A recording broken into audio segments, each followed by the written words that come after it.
오늘 사무엘상 29장 이 말씀은 짧지만 가장 의미 있는 이 말씀이라고 볼 수 있습니다.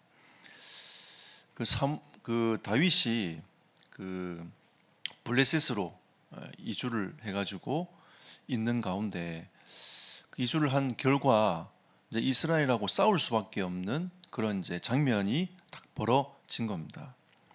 그 동안은 아기스 왕을 속여왔지만 이제는 속일 수 없는 그런 문제에 딱 봉착하게 된 거죠. 우리는 하나님을 믿지 않으면은 결국은 이런 상황에 봉착하게 됩니다. 그래서 그 인본주의 결과로 말미암아 하나님을 믿지 않는 결과로 말미암아 이런 이제 문제가 딱 터진 거죠. 하지만 하나님께서 다윗에게 약속하신 것이 있지 않습니까? 너를 통해서 메시아의 언약이 이루어질 것이다. 그런데 다윗이 앞으로 왕이 되어야 되고 여러 가지 하나님의 계획을 이루어가야 되는데 자기 민족과 싸워버리기 시작하면 이게 대명분이 사라지는 겁니다. 그래서 하나님은 이 다윗이 전쟁에 나서는 것을 딱 막으신 거죠. 오늘 29장 내용이 아기스가 다윗을 데리고 전장에 나가려고 하는데 나머지 부족장들이 그걸 막아서는 내용이 오늘 29장 내용입니다. 그래서 하나님은 우리에게 오늘 이 서론적으로 로마서 8장 28절로 30절의 이 말씀을 한번 기억해 봅시다. 28절에는 하나님께서 당신의 뜻을 이루어 가시는데 그 부르신 자들은 결국은 하나님의 뜻이 이루어져 가도록 모든 것이 합력하여 선을 이루어 가신다라고 말씀하고 있는 겁니다. 우리는 하나님이 아닙니다. 우리는 완전할 수 없어요. 그래서 하나님이 뜻을 온전히 이루어 갈 수도 있지만 우리는 그럴 수 없는 존재인 거죠. 그래서 하나님 우리 부족한 걸 아시고 하나님의 뜻을 우리에게 마음에 딱 두시면 그 마음에 두신 그 뜻을 이루어 가도록 하나님께서 모든 것이 합력하여 선을 이루는 그 응답의 능력으로 역사를 쭉 해 가시는 겁니다. 그리고 30절에 보면 정하신 자들을 부르시고 의롭게 하여 영화롭게 하신다 했습니다. 의롭게 되어진다는 이 의미는 다른 게 아니라 믿는 거죠. 우리는 원래 완전할 수 없다라고 얘기를 했습니다. 그래서 하나님을 믿는 믿음이 하나님 보시기에 우리를 의롭게 여겨지는 그 길을 걸어가게 되는 겁니다. 그래서 그 의롭게 되어지고 영화롭게 하시는 하나님이 우리를 믿음 가운데로 인도하셔가지고 우리를 의롭게 하실 뿐만 아니라 영화롭게 하는 그 은혜를 주신다는 거죠. 하나님의 것을 누리면서 살아가는 은혜를 우리에게 주신다라고 말씀하고 있습니다. 그래서 이 사무엘상 29장 말씀과 로마서 8장 말씀을 묵상하면서 우리를 인도하시는 하나님이라 라는 제목을 삼았습니다. 그 하나님이 우리를 어디로 인도해 가시냐? 그 첫 번째는 하나님은 우리를 의로운 길로 인도해 가시는 겁니다. 여러분, 하나님의 의가 무엇입니까? 우리는 수주 전에 하나님의 의에 대해서 얘기했습니다. 하나님의 의는 굉장히 간단합니다. 그리스도입니다. 왜 하나님께서 하나님의 의를 그리스도라고 말씀하시냐? 우리는 하나님을 떠나서 죄에 빠져 있지 않습니까? 우리는 절대로 저주 가운데서 벗어날 수 없어요. 사단의 손에 잡힌 그 능력, 사단의 그 능력에서 어떤 누구도 빠져나올 수 없습니다. 그리고 이 땅을 살아가다가 연수가 다하면 어디로 가냐? 지옥으로 가게 되는 거죠. 이게 인생입니다. 하나님의 의는 무엇이냐? 그리스도가 아니면은 절대 죄 문제에서 해결받을 수 없어요. 그리스도가 아니면은 저주, 사단, 지옥, 재앙에서 벗어날 수 없는 겁니다. 하나님께서 당신의 의인 그리스도를 통해서 이 모든 문제를 십자가에서 끝내버렸어요. 그러면 하나님의 의에 대한 우리의 의는 무엇이냐? 그 사실을 믿는 것입니다. 하나님이 내가 이렇게 그리스도를 통해서 모든 문제를 끝냈어 라고 하나님 우리에게 말씀하실 때 아멘, 십자가의 은혜를 딱 붙잡는 것이 하나님의 의인 거죠.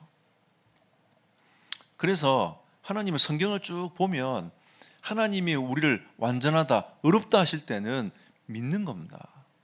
노아가 완전했습니까? 노아도 완전하지 않았어요. 그 어마어마한 방주의 체험을 해놓고도 나중에 포도주에 취해가지고 벌거벗고 누워있었단 말이죠. 노아도 완전할 수 없는 인생입니다. 근데 하나님은 노아가 완전하다고 표현하지 않습니까? 왜? 그 방주 운동을 믿은 거예요. 그리스도를 믿은 것입니다. 그래서 하나님 보시기에 노아는 완전한 겁니다.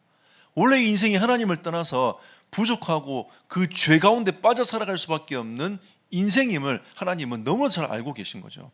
그 죄의 영향력이 끊임없이 오는 것을 하나님은 너무나 잘 알고 계시는 겁니다. 사단이 살아서 우리를 계속 미혹하고 유혹할 것을 하나님은 알고 계신 거죠. 그런데 그 모든 것을 해결한 길이 그리스도라는 그 사실을 믿을 때에 하나님은 의로 여기시는 겁니다.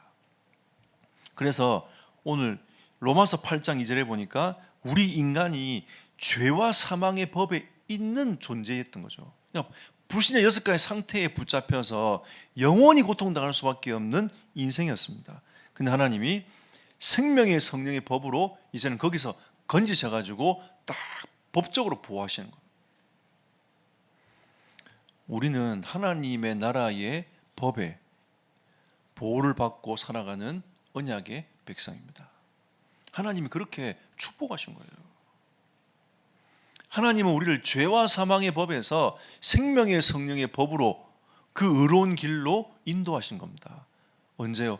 예수 그리스도를 영접할 때에, 예수 그리스도를 믿을 때에.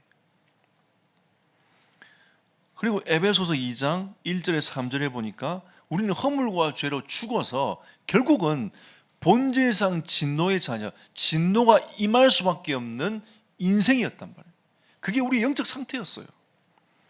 근데 하나님은 그리스도를 통하여 에베소 2장 5절에 보니까 허물로 죽은 우리를 그리스도와 함께 살리셨다. 우리는 그리스도와 함께 십자가에 죽었고 그리스도와 함께 살리시는 은혜를 입게 된 것입니다. 이게 얼마나 큰 축복입니까? 하나님은 우리를 의로운 길로 인도해 가시는 거죠. 더 이상 그렇게 본질상 진노의 자녀처럼 세상에 묶여서 그 세상의 방법대로 살지 마. 이젠 내가 너를 생명의 성령의 법으로 옮겼지 않느냐. 하나님의 은혜로 살아야지. 그리스도 붙잡고 살아야지. 하나님께서 우리에게 의로운 길로 우리를 인도해 가시는 거죠. 로마서 3장 9절 18절에 보니까 우리는 다 죄 아래 있다. 우리 지난주 메시지처럼 아무 소망이 없이 살아갈 수밖에 없는 인생이 아닌가. 로마서 3장 24절에 보니까 그리스도 안에 있는 속량으로 말미암아 하나님의 은혜로 값 없이 의롭다 하심을 입게 되었다라고 말씀하고 있습니다. 우리의 공로가 필요가 없어요. 우리의 능력, 우리의 힘이 필요가 없습니다. 우리는 끊임없이 아무런 소망 없이 우리가 생각하고 판단하고 살아가는 모든 것이 하나님 보시기에 악한 거예요. 우리가 지금 세상을 쳐다볼 때 니는 선하고 니는 악하다고 우리는 얘기를 하고 있지만 사실 하나님 보시기에 다 악한 겁니다. 우리 교회 동규 집사님이 경찰 직업을 갖고 계시지 않습니까? 이번에 육아휴직을 하셨어요. 1년 동안 육아휴직을 한 이유가 다른 게 아니라 그동안 이제 한 7년 동안 이 경찰 생활하다 보니까 자기 영적 상태가 너무 무너지는 거죠. 그래서 1년 동안 자기 영적 상태도 회복하고 가족과의 관계를 더 돈독히 하는, 아이들과 함께 더 돈독히 해가는 이 부분들을 가지기 위해서 이제 육아휴직을 하게 됐습니다. 이번에 이제 목요일날 사역을 저하고 같이 갔거든요. 공주대 예산 캠퍼스도 가고 태안도 가고 갔다 오면서 이런 포럼을 하더라고요. 목사님, 저는 이 현장을 쳐다볼 때에 이 사람은 사회에서 격리가 돼야 돼. 이까지만 봤대요. 이 사람은 도둑질을 너무 많이 하니까 사회에서 격리가 돼야 돼. 이 사람은 진짜 이 죄악을 심하게 했기 때문에 이 사람은 사회에서 격리가 돼야 돼. 사회에서 격리가 될 사람들 많은데 이게 자기는 격리가 안 될 때 너무 마음이 안타깝다는 거죠. 아프다는 거죠. 근데 하나님은 이 정도가 아니라 하나 더 가기를 원하시는구나. 그들이 그럴 수밖에 없었던 이유에 대해서 생각을 해봤다는 거죠. 그들이 진짜 복음이 필요하다는 것을 다시 한번 생각해봤다. 이런 포럼을 하더라고요. 우리 인생은요, 우리가 판단하기에 너는 착하고 너는 못됐고 우리는 이렇게 생각을 하고 있지만 하나님 보시기에 악한 겁니다. 하나님 보시기에 의로운 자가 없어요. 우리는 저 사람 법이 사는 사람인데 왜 저렇게 고통을 당하냐라고 하지만 하나님 보시기에는 모든 인간이 다 죄 아래 놓여 있고 재앙이 임할 수밖에 없는 그런 영적 상태에 놓여 있는 겁니다. 우리가 이 눈으로 보지 않냐면 하나님이 우리를 의의 길로 인도해 가시는데 그 길을 못 봐요. 우리는 도덕적인 눈을 가지고 눈 때문에 의의 길이 막혀버립니다. 그러니까 니는 예수 믿어도 되고 니는 예수 믿으면 안 되라고 우리는 판단하는 겁니다. 하나님은 모든 사람이 하나님의 영광을 잃을 수 없기 때문에 다른 말로 하면 모든 사람에게 이 복음이 필요하다라고 하나님 우리에게 말씀하고 있는 거죠. 그럼 그 모든 사람 중에 다윗도 포함되어 있습니다. 다윗이 의롭게 되는 길은 예수 그리스도밖에 없다라고 성경은 우리에게 말씀하고 있는 거죠. 다윗도 실수하고 야고보서 5장에 보면 엘리야는 우리와 성정이 같다라고 했습니다. 우리와 상태가 똑같은 거죠. 뭔가 특별한 걸 받은 게 아니라 예수 이름 받은 건 똑같은데 그가 기도했더니 비가 오지 않고 그가 기도했더니 비가 오고 이런 일들을 벌였다. 그게 능력이 커서가 아니라 엘리야는 하나님을 믿은 겁니다. 우리와 성정이 같다는 거죠. 다윗이 그렇게 실수하고 그렇게 같지만 하나님은 그 실수들을 만회해가면서 하나님 언약의 백성을 인도해 가듯이 다윗도 그리스도가 필요하고 다윗도 하나님 은혜가 필요하고 다윗도 하나님의 은혜가 24시 필요하다는 것을 말씀하고 있는 거죠. 다윗이 위대한 왕이 아닙니다. 다윗은 그리스도를 믿었기 때문에 의롭게 여겨진 것이죠. 그래서 우리는 이 의로운 길로 인도해 가시는 그 하나님을 누리면서 살아야 됩니다. 우리는 포럼을 해봅시다. 나에게 있는 의는 무엇인가? 우리가 몇 주 전에도 이 포럼을 했지만 또 한 번 더 해봅시다. 나에게 있는 진짜 의는 무엇인가? 내 기준에 의하여 이렇게 사람들을 판단하고 살아가고 있는가? 아니면 진짜 그리스도가 모든 사람에게 필요한 의인가 봐야 됩니다. 자, 두 번째로 하나님은 우리를 어디로 인도해 가시냐? 하나님은 우리를 선한 길로 인도해 가신다. 우리가 더 이상 죄를 짓더라도 더 이상 죄를 짓지 아니하고 인본주의를 써도 더 이상 인본주의 쓰지 아니하고 하나님의 은혜로 돌이키는 일들을 계속 해 나가시는 겁니다. 여러분, 우리가 이사야서를 봤지만 결국 문제는 어디에 있습니까? 하나님을 믿지 않는 데 있는 거죠. 누가 하나님을 믿지 않습니까? 백성들이 믿지 않는 건 하나님이 그렇게 말씀하지 않으셨어요. 계속 동일하게 얘기한 게 뭐냐면 지도자들, 하나님이 세워져 있는 그 지도자들에게 하나님을 믿으라고 계속 얘기하고 있는 겁니다. 근데 그 지도자들이 자기가 지금 누리고 있는 그게 하나님보다 더 좋거든요. 그러니까 하나님을 내려놓고 자기의 길을 가고 있는 겁니다. 하나님을 의지하는 것보다 지금 자기의 권력을 의지하고 하나님을 의지하는 것보다 자기의 재물을 의지했다라고 우리 이사야서에서 보았지 않습니까? 근데 하나님은 우리를 선한 길로 인도해 가기를 원하십니다. 그 길은 망하는 길이니까 하나님이 그렇게 수없는 메시지를 해가면서 망하지 않도록 했음에도 불구하고 더 이상 하나님이 그걸 보지 않고 돌이키도록 하나님이 다른 이방 나라들을 사용해 가시는 겁니다. 우리는 이사야서에서 그걸 배웠어요. 자, 하나님이 아브라함을 부르셨습니다. 우리는 믿음의 조상이라고 얘기하지 않습니까? 그럼 처음부터 아브라함이 완전히 믿었냐? 그게 아닙니다. 하나님 말씀 임했지만 말씀을 따라갔지만 가나안 땅 가지 않고 하란에 머물러 있었단 말이죠. 근데 하나님이 아브라함에 약속하신 건 뭐냐? 창세기 12장 1절로 3절 근원적인 축복을 주셨습니다. 하나님은 이 약속대로 아브라함을 근원적인 축복 속으로 집어넣으셨어요. 그런데 아브라함의 실수가 12장 10절로 20절에 나오지 않습니까?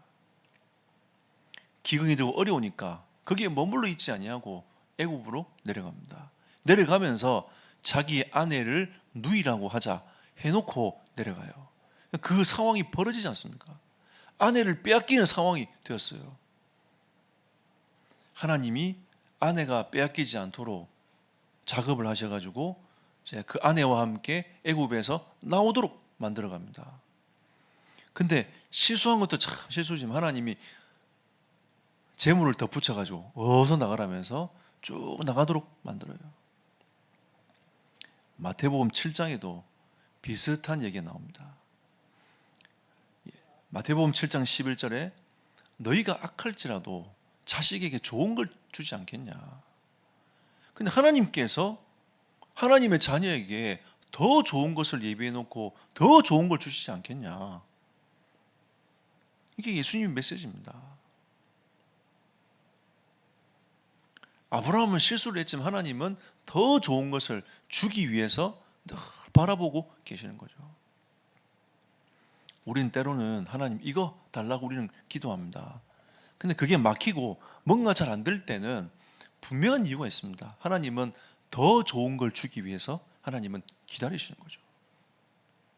또 때로는 그거를 내려놓기를 원하시는 겁니다.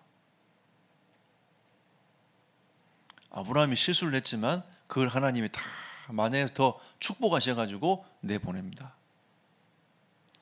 나중에 창세기 13장 1절에 13절에 보면 아브라함이 깨닫죠. 아 그래 맞아. 하나님이 나와 함께하고 계시지 않느냐. 하나님 나에게 말씀하신 것은 이루어지지 않느냐.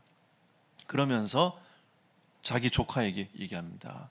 네가 좋은 땅을 택하면 나는 산지로 가겠다. 네가 우를 택하면 나는 좌를 택하고 일단 네가 먼저 택하라고 네가 가장 좋은 선택권을 가지라고 얘기를 합니다. 왜? 아브라함에게는 영적인 확신이 있었습니다. 네가 좋은 땅을 차지해도 결국은 축복을 허락하시는 분은 하나님이시다. 이거를 아브라함이 믿었단 말이죠. 그리고 예배합니다. 그게 아브라함의 결단인 거죠. 그러니까 실제로 그 이후부터 아브라함이 축복을 누리기를 시작합니다. 계속 누려요. 하나님은 우리를 선한 길로 인도해 가십니다. 그럼 그 선한 길이 무엇입니까? 하나님과 영적인 신뢰관계가 회복되는 거죠. 의의 길이라는 것은 그리스도를 믿을 때에 하나님 우리를 의롭게 여기신다고 했습니다. 그럼 하나님과 우리의 관계에는 믿음의 관계인 거죠. 그러면 선한 길로 인도하신다는 것은 하나님이 언약 주신 그 약속의 그 길을 걸어갈 수 있도록 하나님이 인도해 가신다는 겁니다. 이게 선한 길이에요. 자, 오늘 등장한 이 인물 다윗도 보십시오. 하나님은 다윗을 쭉 인도해 가십니다.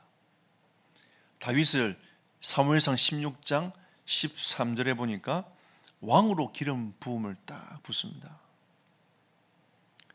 다윗이 얼마나 떨렸겠습니까? 왕이 있는데 다윗이 딱 기름을 붓고 그 당시 사무엘도 긴장했어요. 이걸 사울이 알면 어떡하냐. 그러면서 그 이새의 집으로 가가지고 그 기름 부을 자를 찾고 있지 않습니까? 하나님께서 기름 부으실 종을 찾습니다. 그때 막내 다윗에게 하나님이 기름을 붓도록 하십니다. 그리고 사무엘상 17장 29절로 47절에 하나님은 그 다윗을 응답의 현장으로 인도해 가십니다. 그게 심부름 현장이었어요. 그 심부름 현장을 가보니까 이상한 이방 족속 한 놈, 키 큰 놈이 나와가지고 하나님을 계속 욕되게 하고 저주하고 있는 겁니다.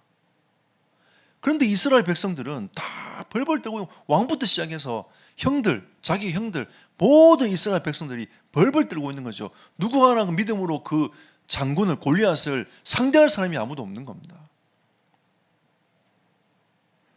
다윗이 뭐라고 하냐면 나에게는 이유가 있습니다. 저 골리앗 앞에 나가야 될 나는 이유가 있습니다.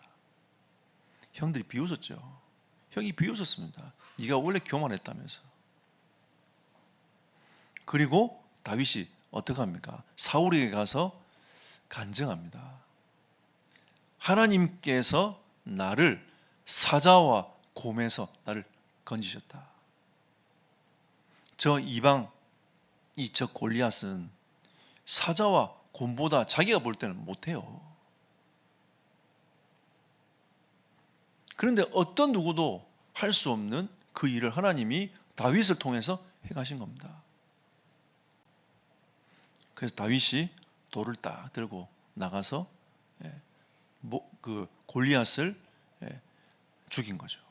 골리앗의 칼을 빼서 골리앗 목을 쳐버렸습니다. 하나님은 다윗을 응답의 연장으로 인도해 가셨습니다. 그런데 지금 우리는 뭘 보고 있습니까? 다윗이 3년 동안 도망다니다가 또 3년 동안 도망다니다가 마지막 10년의 마지막 4년은 블레셋 들어가가지고 자기 동족을 버린 것처럼 살아가고 있지 않습니까?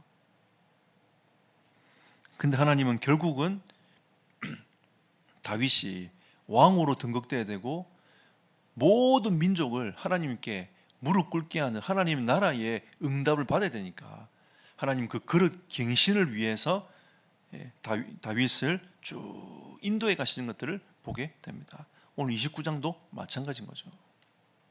그렇게 가야 되기 때문에 하나님은 피할 길을 열어주신 겁니다.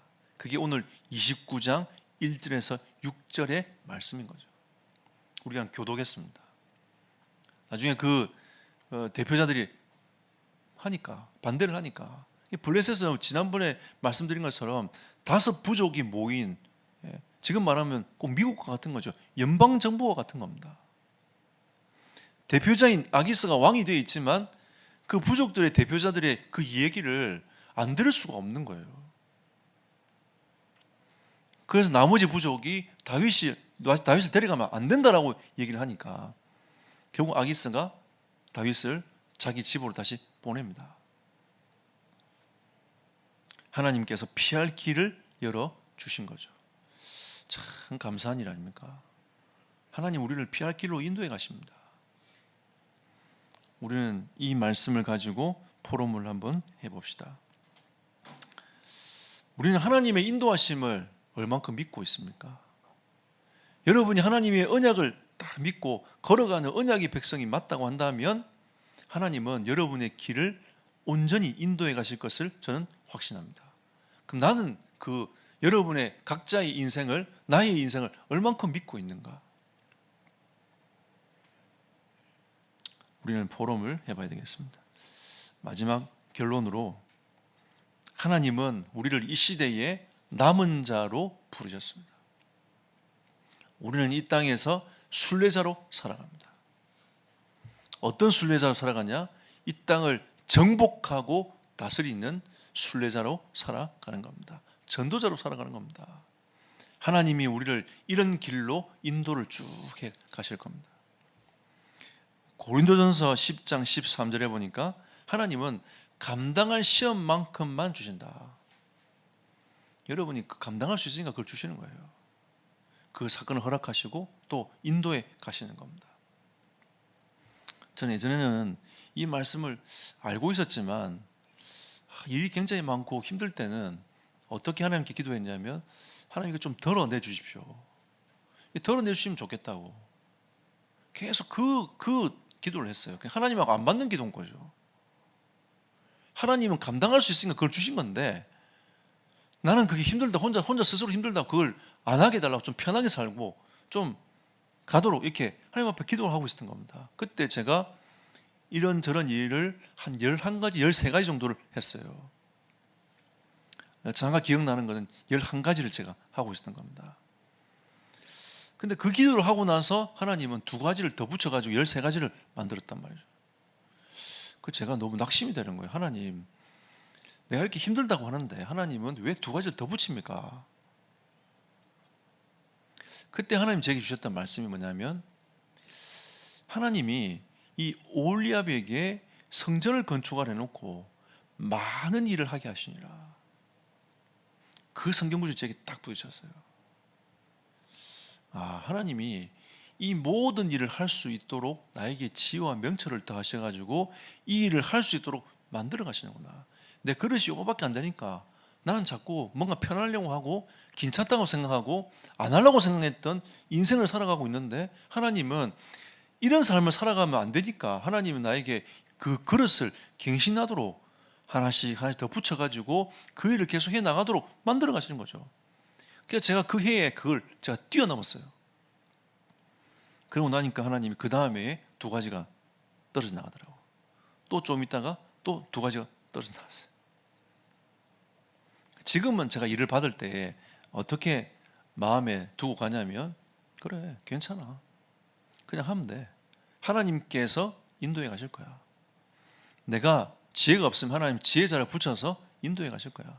내가 모자라면 모자란 대로 하나님께서 인도해 가실 거야.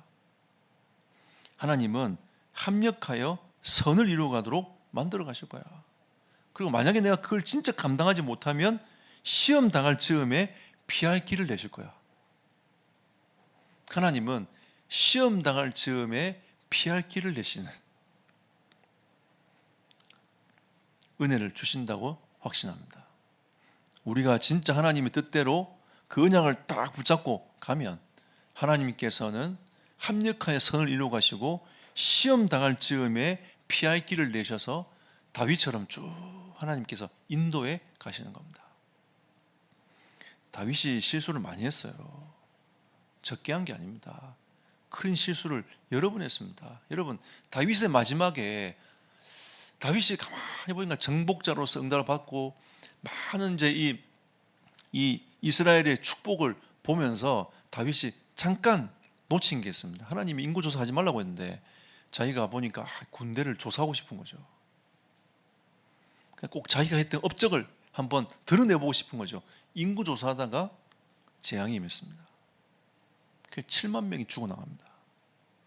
그러니까 이게 이런 이제 어마어마한 사건들이 일어나는 거죠. 그러니까 다윗이 성군이 아니라, 우리가 생각하는 그 성군이 아니라 하나님 보시기에 다윗이 메시아 언약을 믿었기 때문에, 하나님이 원하셨던 성전사역 중심을 가졌기 때문에 하나님은 그 연약한 다윗을 의로운 길로, 선한 길로 쭉 인도해 가신 겁니다. 우리가 그런 관점과 눈이 아니면은 사람을 살 수 없습니다. 앞으로 우리는 다민족 사역 할 수 없어요. 우리가 생각이 다를 텐데 아예. 여러분, 공산권의 사람들 만나가지고 얘기할 수 있겠습니까? 우리가 생각이 다른데. 제가 탈북자 사역 할 때 탈북자들이 내가 막 도와주니까 뭐라고 어떻게 생각하냐면 고맙게 생각하지 않았어요. 그들의 그 생각입니다. 뭐라고 생각하냐면 당연하다. 네가 나를 도와주는 건 당연한 거 아니냐, 이렇게 생각합니다. 그러니까 우리는 고마움도 모르고 이렇게 생각하잖아요. 근데 공산국가의 사람들은 그렇게 생각하지 않습니다. 그러니까 이런 이제 흐름이 있다 보니까 그런 다민족들을 만나면 우리가 어떻게 해야 됩니까? 실컷 도와줬는데 고맙다는 소리 한 번도 못 들어. 그럼 여러분, 저 인간은 고맙다는 소리도 안 하고 이러고 놓을 겁니까? 우리가 그렇게 해가면서 그 속에 제자를 찾는 겁니다. 그래서 그 공산국가를 살릴 수 있는 복음 가진 제자를 찾아내는 거예요. 우리가 그걸 못 넘어서면 그런 제자를 찾기 힘듭니다. 못 찾아요. 왜? 그 속에 숨겨져서 제자가 들어오기 때문에. 그래서 하나님은 우리에게 남은 자의 축복을 주셨습니다. 남은 자는 다른 게 아닙니다. 복음 가진 자가 남은 자예요. 하나님 이 시대에 남은 자는 누구냐? 복음 가진 자가 남은 자입니다. 이 시대의 순례자는 누굽니까? 소망이 이 땅에 있는 것이 아니라 하늘에 있음을 바라보고 그 삶을 걸어가는 삶이 순례자입니다. 빌립보서 3장 20절에 우리의 시민권은 하늘에 있는지라. 하늘의 소망을 두고 살아가는 사람, 그 사람이 순례자입니다. 왜? 이 땅은 없어질 거니까. 이 땅은 연수가 분명히 있어요. 여러분 아무리 많이 가져도 50년 이상 더 살기 힘듭니다. 아무리 많이 가져도. 그러면 그 50년 가지고 누리려고 하나님의 것을 버리고 살 겁니까? 영원한 것을 취하고 하나님이 주시는 영원한 축복 속에서 살아갈 겁니까? 우리는 잠깐만 계산을 해도 답이 딱 나와요. 우리가 정말 주를 위해 살아간다면 하늘의 소망이 거기에 있고 거기에 상급이 있는 겁니다. 정복자의 축복을 누리라고 했습니다. 이건 하나님이 여러분과 저를 통하여서 이 복음이 땅끝까지 증거되어져 가기를 원하시는 겁니다. 그게 정복자예요. 여러분 기도하세요. 여러분이 현장의 역사는 어둠의 권세를 꺾어버리고 하나님의 나라가 여러분 현장에 임하도록 이게 24시가 돼야 됩니다. 그게 정복자인 겁니다. 그럼 하나님은 증인되게 하실 것입니다. 진짜 간절함을 두고 기도하면 하나님은 문을 여시게 되어 있습니다. 우리는 마지막으로 포럼을 해봅시다. 나는 이 시대의 남은 자요 순례자이며 정복자임을 고백하고 있는가? 이거는 포럼이 아니라 고백을 하자는 겁니다. 나는 남은 자요 순례자요 정복자이다. 이걸 이번 주간 여러분 선포하십시오. 네. 같이 한번 해볼까요? 자, 시작. 나는 남은 자요 순례자요 정복자이다. 고백하십시오. 고백하시면서 하나님의 인도를 따라가는 언약의 백성이 되시기를 예수 이름으로 축복합니다.